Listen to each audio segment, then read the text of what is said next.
Hello and welcome to the 2018-2019 NHL season preview brought to you by Jedi Dropheads Productions.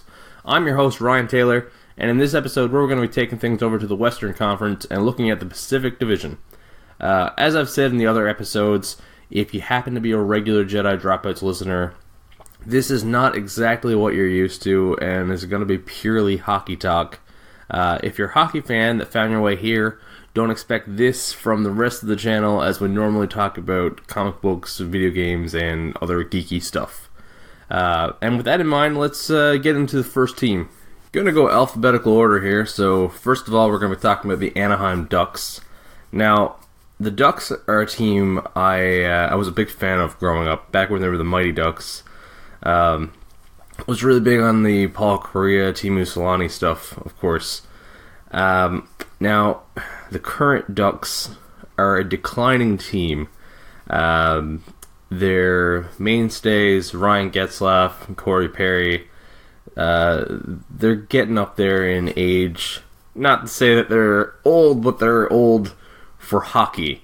They still do have a team that should make the playoffs. They're, like I said, on the decline. They're not going to be as good as they were in previous years, but they should still be able to slip their way in. You've got a very deep group of centers: Ryan Getzlaf, Ryan Kessler, Adam Henrique, and they've got Roney. They picked up on the fourth line there. The defense is probably their biggest perk.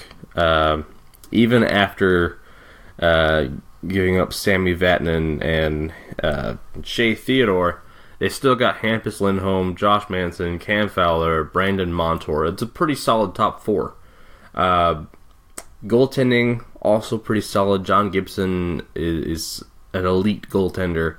Ryan Miller, not so much, but in a backup role, I think he's still dependable. And you do have a little bit of youth slipping its way into the forward group as well. You got Ricard Raquel, of course, is becoming one of their top players. Nick Ritchie is working his way up, and you might have rookies Troy Terry and Sam Steele making their debuts this year. There's not a whole lot to say about Anaheim. They have been an elite team for years now. They've been one of the top teams in the league. I don't expect that anymore. I don't think they can quite keep up with some of the top teams in the league anymore, but I think you should still be able to see them in the playoffs pretty consistently. In years to come, maybe not so much. With some of the future looks of the teams in the league here, it's going to be hard to keep up down the road. But for now, I think it should be fine. Goaltending especially, John Gibson is going to put up enough wins to get them in. I wish I could say more about Anaheim, but it's there's not a lot to say. Expect a bigger year from Ryan Getzlaf. He missed quite a bit of time last year. Corey Perry, I don't know if you're going to see a resurgence from that guy. He's been gradually declining year after year. But all that in mind, I'm going to predict that Anaheim finishes third in the division. I think that's being generous. But, see, the Pacific Division is wide open. I forgot to say this. I feel like, aside from maybe one to two teams here, I think anybody in the Pacific Division has a team that could end up in the playoffs. And they're going to be battling it out. First, I feel pretty confident about, and then from second down to maybe sixth or seventh, I think it's going to be an all-out war, because there's a case to be made for just about every team in this division. Anaheim is just one of the safer bets. They have experience getting to the playoffs. They have solid goaltending, defense, as I said. So yeah, I'm going to say Anaheim gets to third in the division, and that's just my take on that, I suppose. Next, we're moving on to the Arizona Coyotes. Now, the Coyotes have been one of the worst teams in the league for a long time.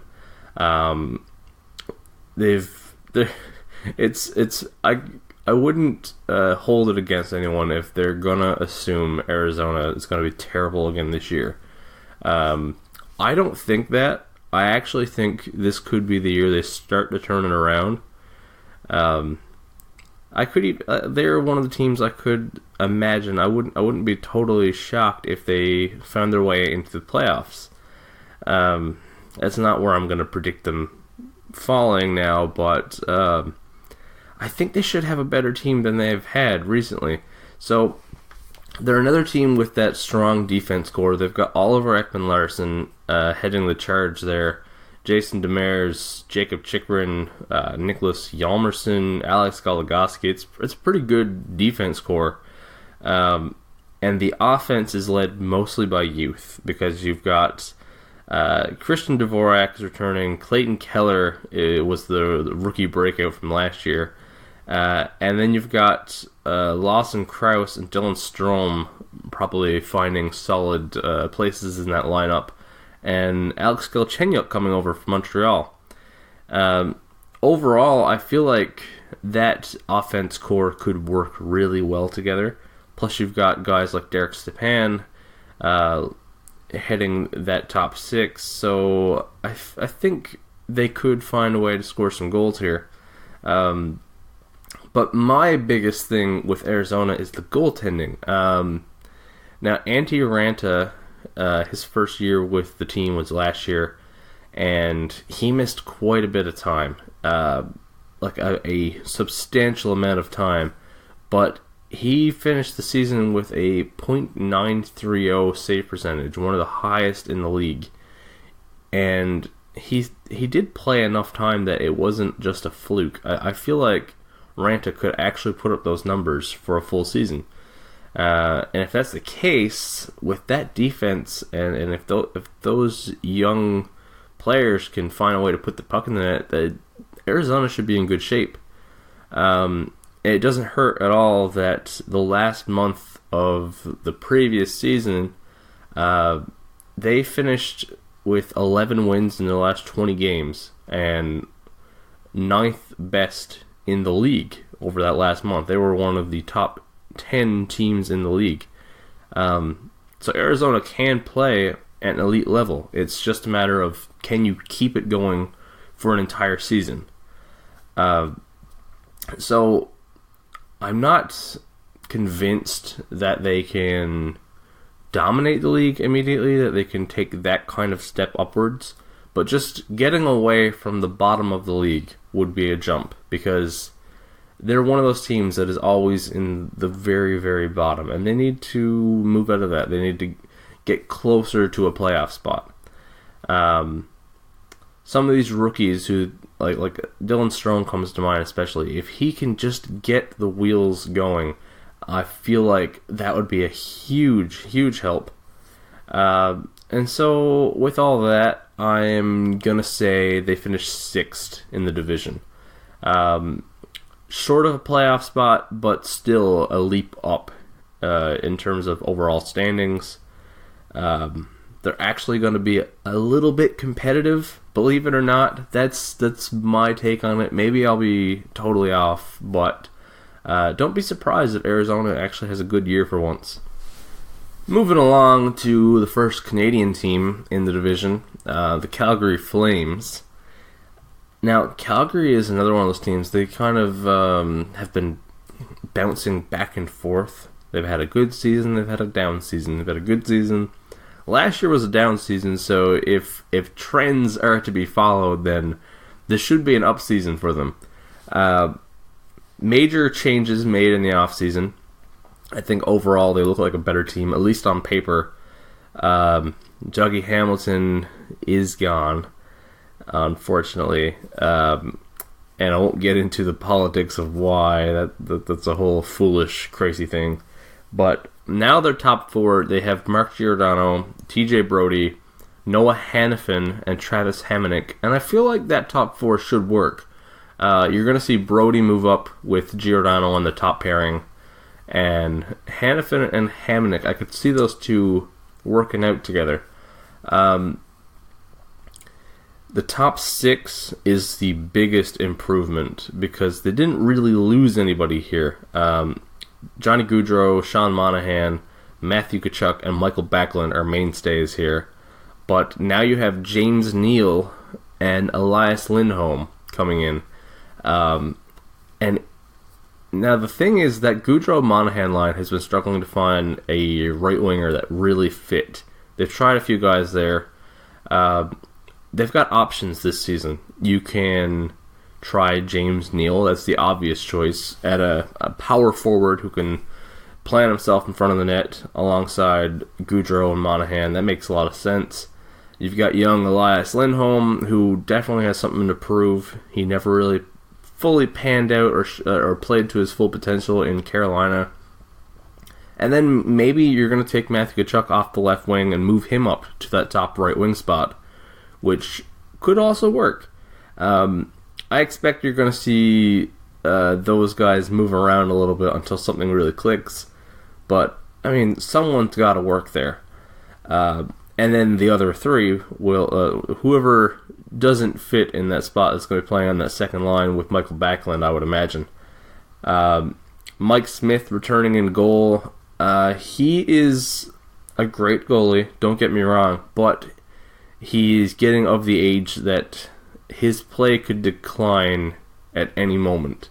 Because that's just one of those things. It's not no insult to him at all, but I've seen it a million times.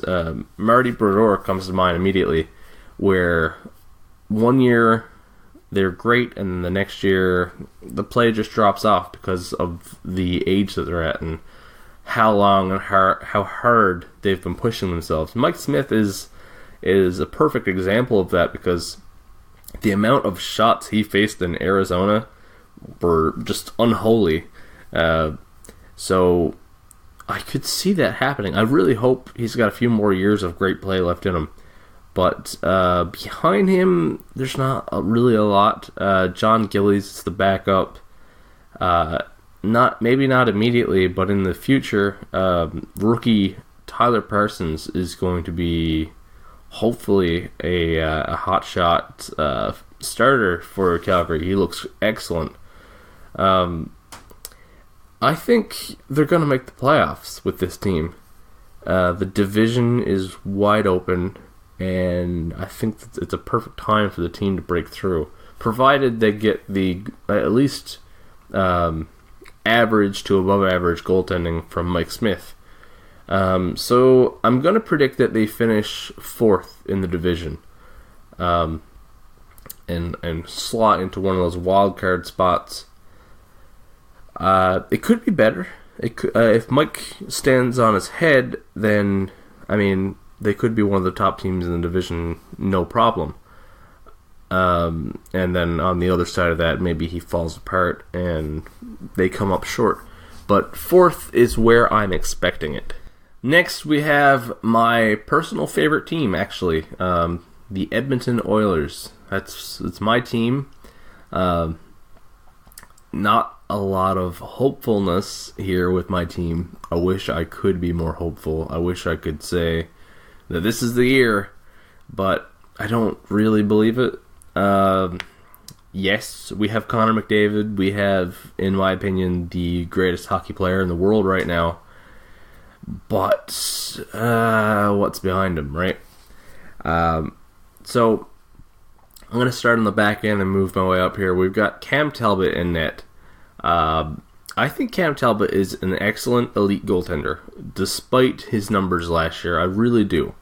You look at the number of shots he faced last year, and it starts to become a little bit clearer. Because, number one, they're playing him for far too many games. If you start playing a goalie for that high 60, 70 games area, you're gonna tire him out. You're gonna wear him down, and that's really not the optimal number. You got to go for maybe the 50s area. Between 50 and 60 games is a fair number for a starter. You need a solid backup who can fill the rest of that season out. Which hopefully they have now, because they have Finnish goaltender Mikko Koskinen, and hopefully he works out. This is his first time playing in the league. He's an experienced goaltender, all the same. So,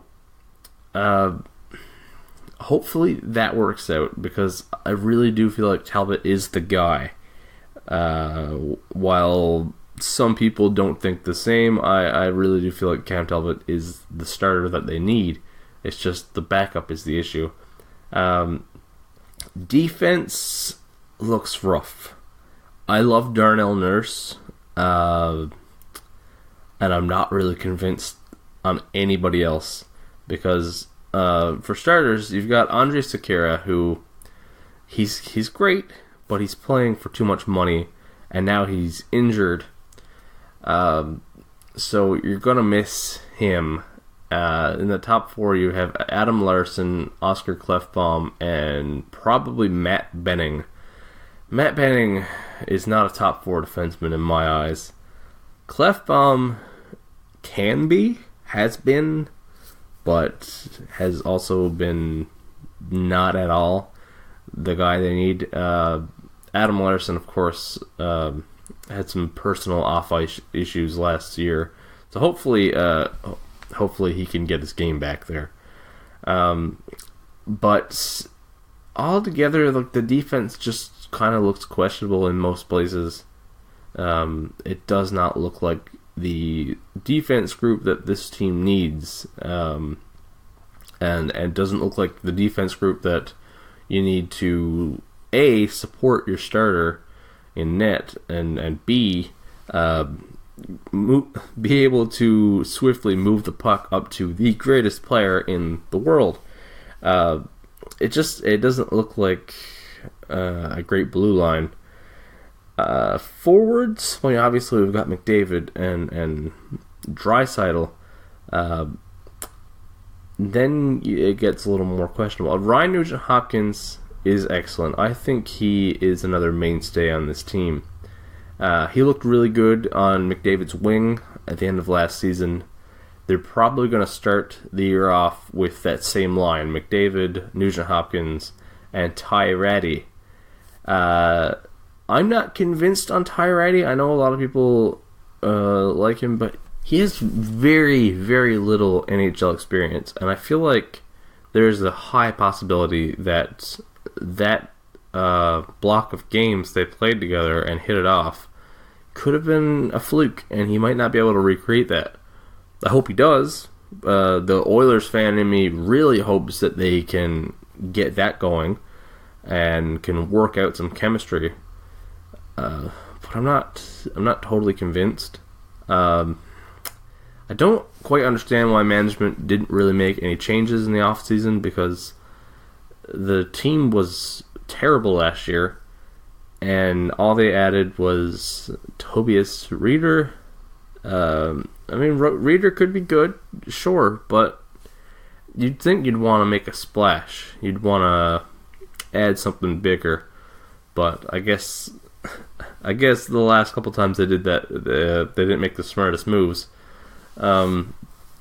So realistically, you got Rattie, McDavid, and Nugent-Hopkins. In the second line, you're going to have Draisaitl. And the question is, like, who is playing with Draisaitl exactly? Tobias Rieder, maybe? Jesse Puljujarvi, Ryan Strome, Milan Lucic. None of these guys scream top six to me.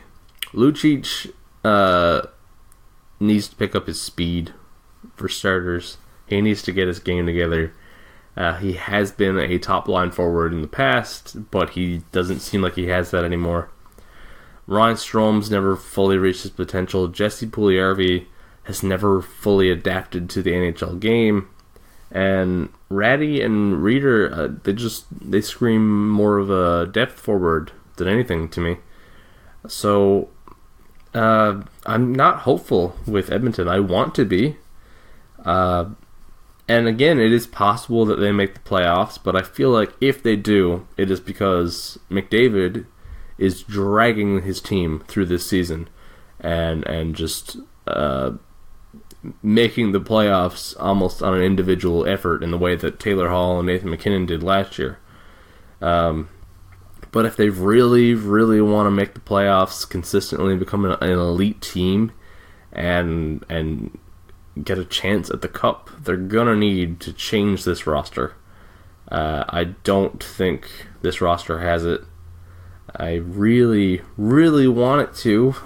I'm again an Oilers fan, and just seeing that they have McDavid and that they're sort of wasting some of his great young years here on a roster that does not look great. Kind of sucks. So I'm gonna predict that they actually finish 7th in the division.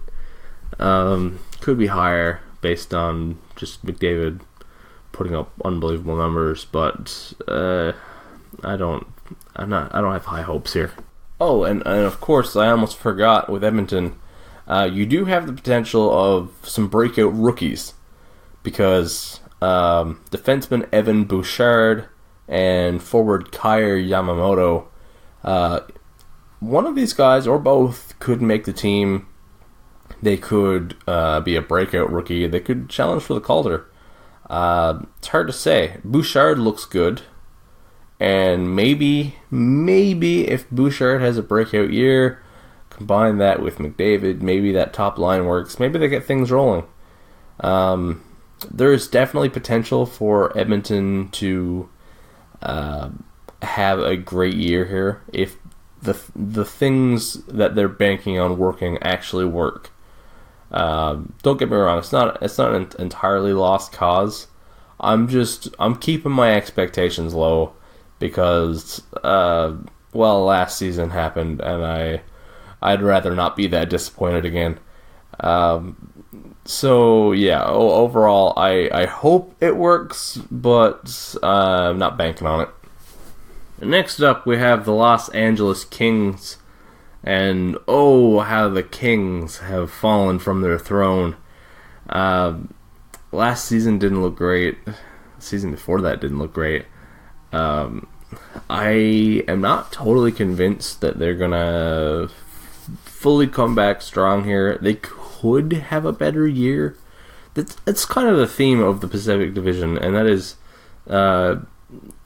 they could be good, they might be bad. For almost every team in the division, really. The biggest addition, of course, to the Los Angeles Kings this year is Ilya Kovalchuk. Finally back. You can expect to see him on that top line with Anze Kopitar and probably Dustin Brown. I'm not sure if that line's going to hold up. They're probably going to have to make changes. Because even if Kovalchuk comes back strong and Kopitar plays at his level, I don't think Dustin Brown is really an elite winger. He had a great year last year, which was the first great year he's had in a very long time, and I don't expect it's going to continue. Other than that, you've got hopefully a full healthy season from Jeff Carter, which would be a huge help. He missed a ton of time last year. You can expect him penciled in on that second line with Tanner Pearson and Tyler Toffoli. So the top six looks all right. I'm expecting Adrian Kemp to find his way onto that line with Kopitar and Kovalchuk. So the top six should be fine. Defense, you've got Drew Doughty, of course. You got Jake Muzzin. You got Alec Martinez. Dion Phaneuf, I guess, is the other one in the top four. He's kind of a sore spot in that top four because the other guys look great. I'm not really a Phaneuf fan. Now, the problem with LA is the bottom two lines, the third and fourth line, look pretty thin. And the thing that LA always did so well was their depth. Their third and fourth lines were always excellent, and they could roll those lines. They can't really do that with this group they have. And the same goes for the defense. The bottom pairing is, it's not great. You do have Jonathan Quick. Jonathan Quick is an elite goaltender. He's always going to be one of the top 10 or so in the league. Peter Budaj backing up is a great choice. I'm glad they got him back because he kind of saved their skin the year Quick missed all that time. So they should be all right. They have the potential to make the playoffs. They almost made they did make the playoffs last year, and had that quick exit when they faced Vegas. But I think they're probably going to come up a little short, and it's not even going to be that the team is bad. It's just they're going to run into opposition from better teams. So I'm predicting that LA finishes 5th in the division. Almost right in the middle, and who knows? Maybe Kovalchuk is going to tear up the league here. I don't think so. I think he's probably going to come in and have a decent little 50-60 point season. And overall, I'm saying 5th in the division. LA middle of the pack. Not a bad year, not a great year.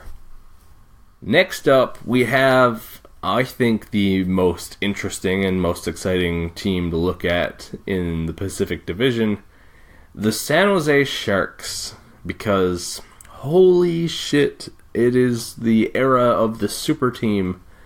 Where do you even start with San Jose? I guess the obvious decision to start with would be Erik Karlsson has joined the San Jose Sharks, and that's fucking huge. Erik Karlsson, in my eyes, is the best defenseman in the league, and now he's playing on a team with who, in my eyes, is the second best defenseman in the league. So, yeah, defense is stacked. You have Erik Karlsson, you have Brent Burns, and you have Marc-Edouard Vlasic. You can't forget about Vlasic because he is a great defenseman in his own right. I think the smart choice here would be to separate them. Karlsson, Burns, Vlasic, 3 separate pairings, and just roll them, because then you always have a elite level defenseman on the ice, no matter what the matchup is. And that's dangerous, because at some point that other team is going to be putting out their third pairing, their third or fourth lines. And if you happen to get one of these guys on the ice at that time, that's going to create some serious scoring chances. Think about that. If Karlsson or Burns somehow gets matched up with, interdivision, you got one of Vancouver's bottom lines, the puck's probably going in the net. It's probably going to happen. So combine that with the fact that up front, San Jose has Joe Thornton, Joe Pavelski, Logan Couture, Thomas Hertl, and then you've got other guys like Timo Meier and Jonas Donskoy. I'm not sure how to pronounce that guy's name. He's excellent, though. And then add to that, you're getting a full year of Evander Kane, who they added at the trade deadline. This is a dangerous, deep team with a lot of depth. Goaltending, again, solid. Martin Jones is, again, one of the top 10 or so. I would say between top 5, top 10 goalies in the league every year. He puts up solid numbers. You gotta know, San Jose is an immediate cup contender. They've got a win-now attitude that the management has obviously shown by adding Kane, by pursuing Tavares, by adding Karlsson, and who knows, maybe they're not done. The trade deadline is still coming between now and the playoffs. They could add, who knows? I'm not even going to throw names out there. They could add any number of pieces to this team. And I mean, sure, in the past we've seen similar situations where an all-star talent goes to an already loaded team and it just doesn't pan out. But they've got the full season to play around with pieces. You try different pairings, see what works, and they've got to be able to find something with this much talent on this team. They have to, right? So, I mean, obviously I'm going to predict San Jose finishes first in the division. But here's the thing. I had them finishing first before they added Carlson. I didn't have to change that. This just kind of solidified my opinion. I don't know. I kind of like San Jose this year anyway. People have been counting them out a little bit. They made the Stanley Cup Finals 2-3 years ago against Pittsburgh, and they haven't been able to repeat that success, but people have been forgetting about them. But I mean, they're an elite team, and they should be able to bounce back. So yeah, I'm expecting very, very big things from San Jose, and I don't think I'm the only one at this point with that team that they have. Next, we have the last Canadian team in the league that I'll be previewing here, the Vancouver Canucks. The Canucks lost a lot in this offseason. I mean, just the Sedins alone, while they may have been getting up in age, and no, they weren't playing and putting up the numbers that they used to, but on this team, it's a big loss. I'm hopeful for Vancouver for the future. Not the immediate future, but the future. Obviously, Brock Besser is the centerpiece of that team right now. Bo Horvat is still very young, and he's looking like a potential captain for the future there. And then you have upcoming rookies. You've got Elias Peterson. You've got Olli Juolevi. You've got Michael DiPietro. You've got Quinn Hughes. The team looks good in the future. However, this season is probably going to be pretty rough. Yes, Brock Besser and Bo Horvat are excellent, and you're probably going to see Elias Peterson in there this year. And all three of those guys are going to be in the top six, but all three of those guys are very, very inexperienced, and they're going to be having some very hard matchups against some of the best players in the league. And behind them, forwards are thin. Defense, it's a little thin. Goaltending, again, it's a very thin team. They don't have a lot of depth. They don't have a lot of experience. And it's great to have breakout rookies. I mean, look at Toronto the last couple of years with Matthews and Marner and Nylander. But the difference is those guys were supported by veterans. They had JVR and Bozak and Patrick Marleau and these guys to back them up and to take some of the heavier matchups just to try and ease the workload a little bit and ease the transition into the league. You got Brock Besser in his second year in the league, and he's going to be on that very top line, playing against every other team's top line, and he's expected to basically lead the way offensively in Vancouver, in a division that has quite a bit of talent, a division with Johnny Gaudreau, Connor McDavid, and now Erik Karlsson.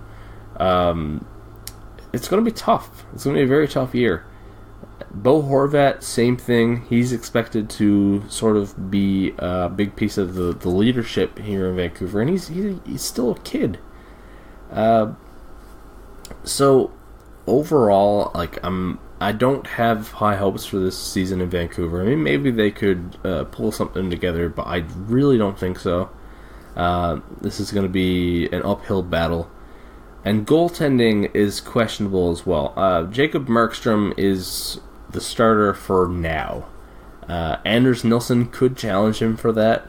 And more so, Thatcher Demko could challenge him. Demko being the rookie goalie that's been leading the way in the AHL for a while now. He's been putting up good numbers. So goaltending is wide open. Any of these guys could end up being the starter by the end of the year, but I'm assuming Jacob Markstrom is probably the guy.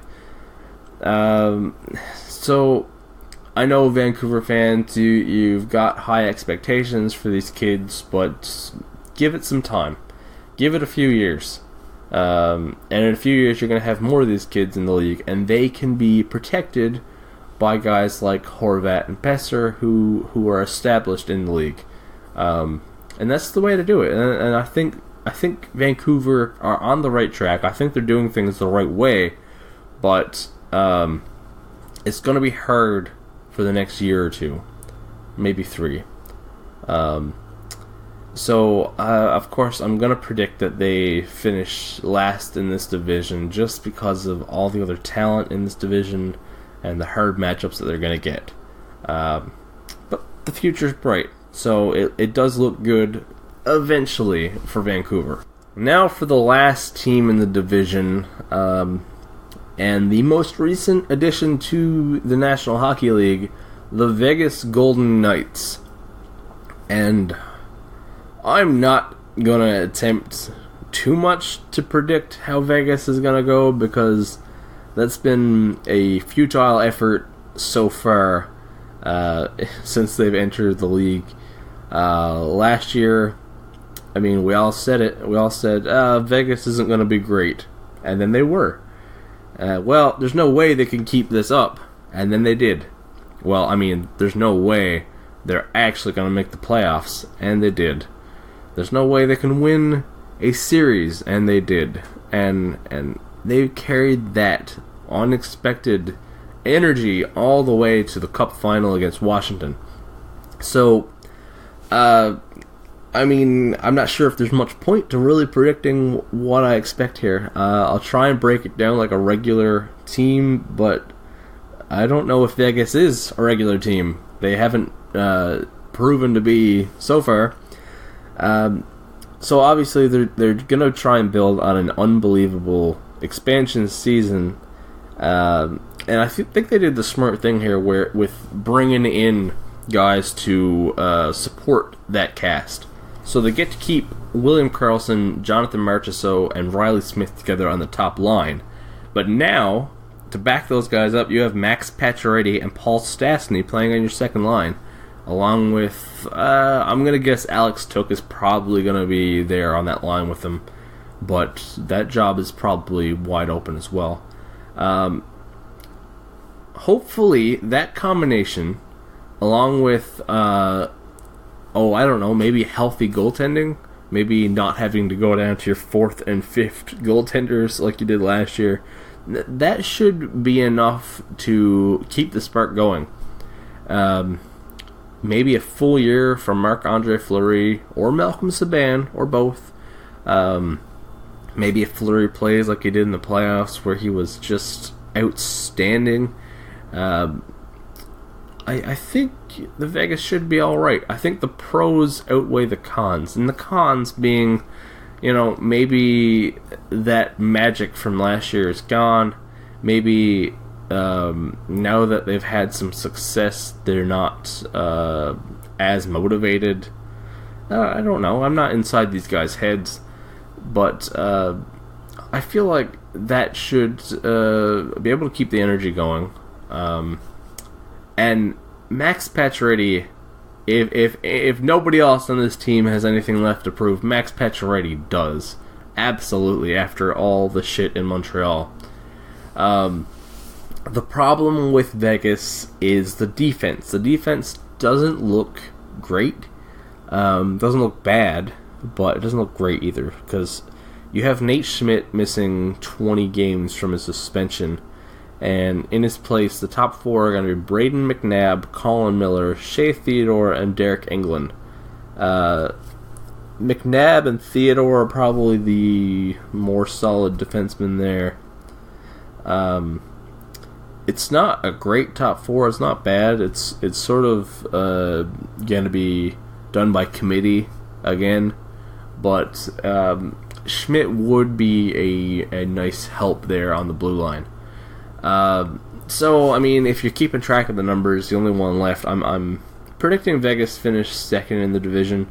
I really think that last year wasn't a fluke, and that these guys just are great. They have the right chemistry. I feel like the city helps. The city just has this energy and this immediate fan base that it helps motivate the team. Combine that with some great goaltending and some bounce back seasons from Max Pacioretty, Paul Stastny, those guys. I think Vegas is going to be all right. I don't know if they're going to sweep the league like they did last year, but I think they're going to be all right. And with that is the breakdown of the Pacific Division. That's 3 out of 4 now. I don't know if any of you are listening to these in order, if you're just picking and choosing, but I've got 3 down, and I'm going to record one more, and then I'm going to upload all of these at once. And I'm having a lot of fun with this. I do like talking hockey a lot, and it's nice to have an outlet for that. So if you enjoy this, if you think, hey, I like listening to this guy talk about hockey, let me know, and maybe I'll do this again sometime. Maybe I'll, I don't know, break down the trade deadline, or do a playoff preview or something like that. And if you happen to be into the world of geekiness, if you like comic books and video games and superheroes and that sort of thing, we talk about that all the time over at Jedi Dropouts. You can check that out over www.jedidropouts.podbean.com, or wherever you listen to your podcast, wherever you're listening to this particular podcast, in fact, over on iTunes, YouTube, Google Play, Stitcher, Podbean, all those places, pretty much every platform. And with that, I'll leave it right there. Until next time, make sure you keep your stick on the ice. Thank you very much, and later. This has been a Jedi Dropouts production.